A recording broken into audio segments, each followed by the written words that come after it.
Selanjutnya kita masuk ke kisi-kisi yang kelima. Di sini mampu mengaplikasikan hukum Gauss pada kasus bola konsentris. Di sini soalnya sebuah bola logam A yang mempunyai jari-jari A sama dengan 5 mm dan bermuatan Ki A sama dengan minus 2 kali 10 pangkat minus 6 kolom disusun sepusat dengan bola logam berongga B yang bermuatan Ki B sama dengan 3 kali 10 pangkat minus 6 kolom. Jejari dalam dan luar bola berongga tersebut masing-masing adalah 1,5A dan 2A, seperti yang ditunjukkan pada gambar. Tentukan medan listrik di. Nah, di sini coba sebelum kita ke yang ditanya, kita lihat dulu. Jadi di sini tuh ada sebuah bola logam. Jadi bola logam A dan bola logam B. Nah, kalau bola logam A ini tuh padat dia. Jadi padat dengan jari-jarinya itu A kecil. Kemudian untuk bola logam B ini dia tuh berongga. Jadi di sini tuh bagian yang putih ini tuh kosong. Nah, jari-jari dalamnya untuk bola si B ini itu 1,5A. Jadi jari-jari dalamnya. Kemudian jari-jari luarnya itu 2A. Terus di sini muatan untuk bola A itu yang ini ya, minus 2 kali 10 pangkat minus 6. Kemudian untuk muatan yang B itu 3 kali 10 pangkat minus 6. Kayak gitu. Nah, yang ditanya di sini tentukan medan listrik dalam bola pejal. Jadi di sini untuk R kurang dari A, medan listriknya itu berapa? Yang B, medan listrik pada R sama dengan 1,2A dan tentukan arahnya. Yang C, medan listrik pada daerah di mana R-nya itu di antara 1,5A dan kurang dari 2A. Kayak gitu. Yang D, medan listrik pada luar bola. Jadi R-nya itu lebih besar dari si 2A ini, yaitu pada R sama dengan 5A, dan tentukan arahnya. Nah, di sini sebelum kita menjawab ini saya pengen menjelaskan suatu hal yang penting untuk teman-teman. Jadi di sini itu untuk kasus bola, jadi ada dua gitu. Kasus bola itu ada dua. Yang pertama itu bola konduktor. Yang kedua itu ada bola isolator. Nah, kalau bola konduktor ya muatannya ini itu tersebar di permukaan gitu. Di permukaan bola tersebarnya. Nah, kalau bola isolator muatannya ini itu tersebar merata di dalam si bolanya. Jadi tersebar merata di dalam bolanya.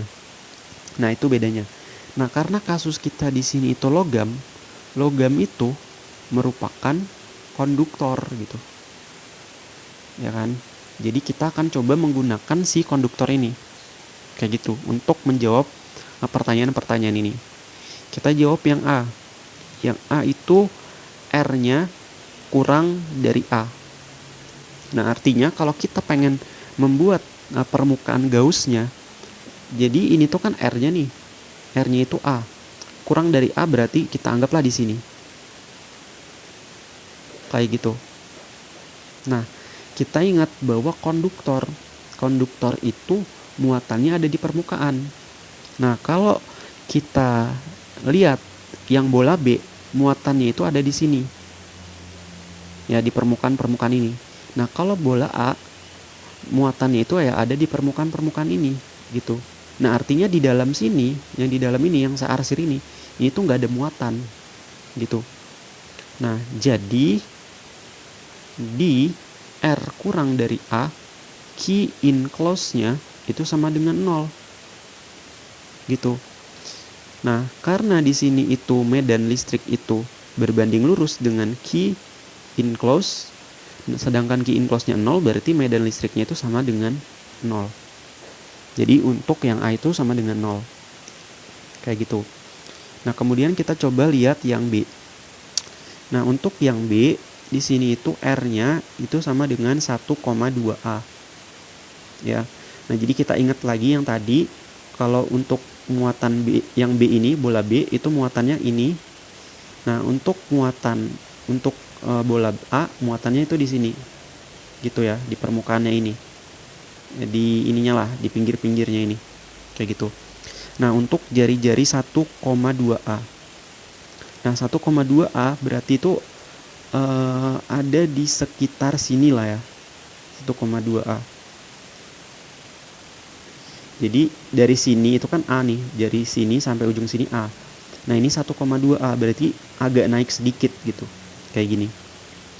Nah jadi kalau gambarnya itu lebih enaknya tuh kayak gini. Nah jadi ini tuh jari-jari dari sini ke sini itu 1,2A. Nah artinya kan di sini tuh dia memiliki muatan dalam.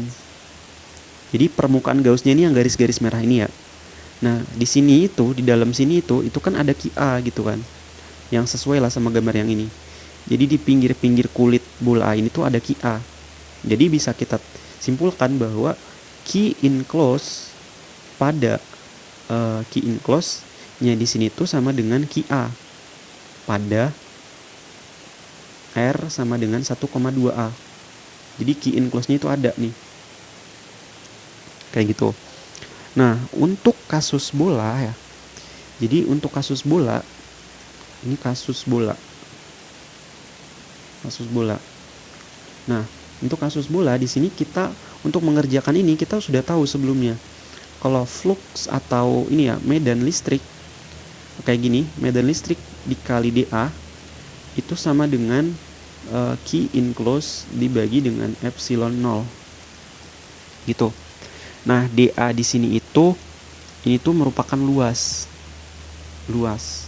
Nah, luas itu kan simbolnya A. Nah, untuk luas bola itu besarnya itu 4 pi R pangkat 2. Kayak gitu. Jadi ini tuh kita tulis A E, dA-nya karena diintegral menjadi A. Gitu ya, di Matdas. Ini tuh integral dalam. Cuman sama aja lah cara ngerjainnya kayak di Matdas biasa. Integral dalam itu maksudnya integral yang ada di dalam permukaan ini gitu. Nah, A-nya ini tinggal kita ganti ya. A-nya ini bisa langsung kita ganti menjadi ini 4 pi R pangkat 2. Kita ganti yang ini. Kemudian dikali Q enclosed dibagi dengan epsilon 0. Karena tujuan kita itu mencari E, berarti di sini sama dengan Q enclosed yang ini pindah ke bawah menjadi 4 pi R pangkat 2 dikali dengan epsilon 0. Nah, jadi untuk kasus bola medan listriknya itu ini. Nah, jadi untuk kasus bola itu ini, untuk kasus bola konduktor ya. Jadi ini bisa teman-teman hafal gitu. Ya enggak juga sih, menurunin juga pendek kan. Nah, di sini kita coba jawab yang soal B. Nah, kita udah tahu Q enclosed-nya itu sama dengan QA. Jadi Q enclosed-nya itu sama dengan QA. QA-nya itu di sini tadi udah diketahui, besarnya itu ini. Besarnya itu minus 2 dikali 10 pangkat minus 6. Kayak gitu. Nah, di sini tinggal kita masukin ke dalam persamaan yang E ini. Jadi persamaan E-nya itu sama dengan Q enclosed-nya di sini minus 2 dikali 10 pangkat minus 6. Nah, di sini sebelum-sebelumnya kan saya bilang ya bahwa kalau kita menghitung medan listrik, muatannya itu yang kita masukkan dalam perhitungan itu positif gitu. Nah, sebenarnya itu bisa kita masukkan positifnya atau bisa kita masukkan negatifnya. Cuman nanti ada aturannya lagi lah. Nah, di sini kita masukkan negatifnya aja langsung ya. Jadi di sini kita masukkan negatifnya aja langsung. Kemudian di sini dibagi 4, pi-nya itu 3,14 dikali dengan R-nya. R-nya itu ini 1,2A. R-nya itu 1,2A. Nah, di sini itu A-nya ya. Jadi ini kurung dalam 1,2 dikali A. A-nya itu ini. Ini tuh 5 mm ya, 5 mm berarti 5 dikali 10 pangkat minus 3 meter. Jadi ini tuh 5 dikali 10 pangkat minus 3. Kayak gitu. Nah, kayak gitu. Kemudian ini dipangkatkan 2 ya R-nya. Jadi yang hijau ini dipangkatkan 2 nih. Coba saya tulis kayak gini. Nah, ini dipangkatkan 2. Kemudian dikali dengan epsilon 0. Epsilon 0 ini juga udah saya tuliskan di yang sebelumnya, nilainya itu 8,85 dikali 10 pangkat minus 12. Kayak gitu. Nah, ini tinggal teman-teman lakukan perhitungan saja. Jadi kalau teman-teman hitung hasilnya itu E-nya itu sama dengan minus 4,99 dikali 10 pangkat 12. Satuannya Newton per kolom. Kayak gitu. Nah, di sini untuk E-nya itu udah kejawab. Terus untuk arahnya ya. Di sini tuh arahnya. Nah, sebenarnya tinggal kita lihat aja ininya, hasil medannya. Di sini kan negatif, ya kan? Nah, negatif berarti menandakan bahwa arah dari E-nya itu menuju ya. Menuju pusat silinder. Menuju pusat silinder, atau teman-teman bisa ingat lah di pertemuan yang sebelum-sebelumnya kita bisa melihat bahwa kalau ada muatan positif, di sini muatan negatif. Nah, arah dari medan listriknya itu menuju ke muatan negatif gitu kan. Arah medan listriknya. Atau kita bisa juga melihat dari sini, muatannya ini negatif gitu. Artinya nanti si medan listriknya itu arahnya masuk gitu. Mendekati atau menuju ke permukaan bola. Kayak gitu, arah panahnya masuk ke dalam. Kayak gitu, itu untuk soal yang B. Terus untuk yang C. Nah, yang C ini tentukan medan listrik untuk daerah di mana R-nya itu di antara kurang dari 2A, terus di sini 1,5A. Gitu ya. Atau kalau dipengen dijabarin lagi ya, dijembrengin lagi, yang ini tuh maksudnya itu R lebih besar dari 1,5A. R-nya lebih besar dari 1,5A. Yang ini itu R-nya kurang dari 2A. Gitu. Artinya R-nya itu lebih besar dari 1,5A, berarti kan R-nya itu kan lebih besar dari ini ya, dari sini. Berarti mungkin di sini. Lebih besar dari inilah. Terus kurang dari 2A. Nah, 2A itu kan dari sini sampai ujung sini. Ya kan, berarti yang kita tinjau itu di sini. Yang kita tinjau. Nah, kita ingat bahwa tadi kalau bola konduktor muatannya itu hanya ada di permukaannya doang. Ini Ki B.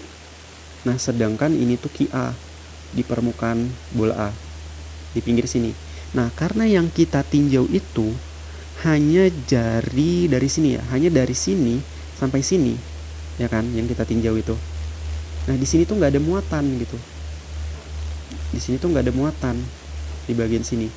Nah, berarti di sini tuh Q enclosed itu sama dengan 0 untuk R-nya itu kurang dari 2A, lebih besar dari 1,5A. Nah, karena medan listrik itu tadi berbanding lurus dengan Q enclosed, nah di sini karena Q enclosed-nya 0, maka medan listriknya 0. Kayak gitu. Jadi untuk yang C itu medan listriknya itu sama dengan 0. Terus untuk yang D. Yang D di sini kalau kita lihat medan listrik yang jari-jarinya itu lebih besar dari 2A, yaitu R-nya sama dengan 5A. Jadi kalau kita gambar permukaan Gauss-nya itu kayak gini. Permukaan Gauss-nya. Jadi jari-jari permukaan Gauss-nya itu 5A. Kayak gitu. Nah, di sini kalau teman-teman perhatikan ya, di sini tuh ada muatan Ki B. Nah, di sini ada muatan Ki A. Nah, Ki enclosed-nya, muatan yang dilingkupi oleh si permukaan Gauss-nya ini itu merupakan Ki A ditambah si Ki B. Gitu kan? Jadi di sini Ki A ditambah Ki B. Karena kedua muatan ini tuh terlingkupi oleh permukaan Gauss ini. Nah, berarti di sini Ki enclosed-nya itu sama dengan Ki A-nya itu minus 2 dikali 10 pangkat minus 6 ditambah Ki B. Ki B-nya itu di sini tuh 3 dikali 10 pangkat minus 6. Nah, ini kita coba hitung ya. Berarti di sini Ki enclosed-nya itu sama dengan minus 2 ditambah 3 itu berarti 1 dikali 10 pangkat minus 6. Satuannya kolom. Kayak gitu. Nah, untuk kasus bola konduktor tadi itu kan sudah saya buat ya rumusnya ya. Rumusnya tadi E itu sama dengan, kalau teman-teman lupa ini ya, Ki enclosed 4 pi R pangkat 2 terus dikali dengan epsilon 0. Nah, ini menjadi rumus juga nih buat teman-teman nantinya. Jadi di sini tuh Q enclosed dibagi 4 pi R pangkat 2 dikali dengan epsilon 0. Jadi tinggal kita masukin aja nilainya. Q enclosed-nya itu yang ini ya, 1 dikali 10 pangkat minus 6 dibagi dengan 4, pi-nya itu 3,14 dikali dengan R-nya. R-nya itu tadi ini ya, R-nya itu 5A. R-nya itu sama dengan 5A. Berarti R-nya itu sama dengan 5 dikali A-nya. A-nya itu 5 mm ya. Mm-nya itu kan diubah ke ini ya, 5 mm. Itu berarti kan 5 dikali 10 pangkat minus 3 meter. Jadi ini dikali dengan 10 pangkat minus 3. Kayak gitu. Jadi R-nya itu ini. Jadi tinggal kita masukin nih. R ini kita ganti sama yang ini. Jadi kalau kita ganti di sini tuh 5 dikali 5 dikali 10 pangkat minus 3. Nah, tapi R-nya di sini dipangkatkan 2. Jadi di sini dipangkatkan 2. Kayak gitu. Kemudian dikali epsilon 0-nya yaitu 8,85 dikali 10 pangkat minus 12. Nah, ini tinggal dihitung aja. Kalau teman-teman hitung nanti hasilnya itu sekitar 1,43 dikali 10 pangkat 12. Satuannya Newton per Coulomb. Nah, kita lihat bahwa medan listriknya itu positif gitu kan. Terus juga kita lihat bahwa Q enclosed-nya juga ini positif. Jadi Q enclosed-nya yang ini positif plus. Nah, medan listriknya positif, terus Q muatannya juga positif. Berdasarkan medan listrik yang sebelumnya kita pelajari bahwa garis dari medan listrik itu menuju ke muatan negatif atau menjauhi buat muatan positif gitu ya. Itu mendekati negatif, menjauhi si positif. Nah, berarti karena di sini muatannya positif, berarti arah dari medan listriknya itu menjauhi ya, kayak gini. Jadi arah medan listriknya menjauhi kayak gitu. Jadi di sini kita tulis arah E itu menjauhi bola silinder kayak gitu. Mungkin itu aja untuk pembahasan kita di soal nomor 5. Kalau teman-teman masih bingung atau punya pertanyaan, silahkan teman-teman tanya di kolom komentar. Saya tutup videonya. Wassalamualaikum warahmatullahi wabarakatuh.